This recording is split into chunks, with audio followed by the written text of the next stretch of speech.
এই যে আমাদের সোনা মিনি। মিনি একটু মুখটা দেখিয়ে দাও, একটু মুখটা দেখিয়ে দাও সবাইকে।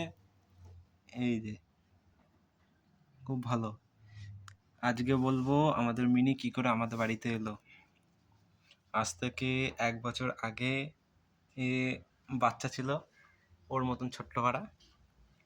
তখন ওর মা একে নিয়ে এসেছিলো, 4জনকে নিয়ে এসেছিলো, এনে ঘরে রেখেছিল আমাদের ঘরে। তারপর একদিন হঠাৎ ওর মা আর আসে না, মানে বোধহয় মারা গেছে যতদূর সম্ভব, কারণ দুধের বাচ্চা ছেড়ে গেছে, মানে সে মা নিশ্চয়ই মারা গেছে। তারপর কি করবে, দিয়ে বাড়িতে বাড়ির লোকই তারপর পুষলো। প্রথমে 3টে ছিল, একটা কোথায় চলে গেছিলো জানি না। 3টের মধ্যে একটাকে নিয়ে চলে গেছে আর একজন পুষবে বলে, আর 2টো রয়েছে। 2টোর মধ্যে এই একটা, এর নাম হলো মিনি, আর একটা রয়েছে তার নামও মিনি, কিন্তু ওইটা ছেলে এটা মেয়ে।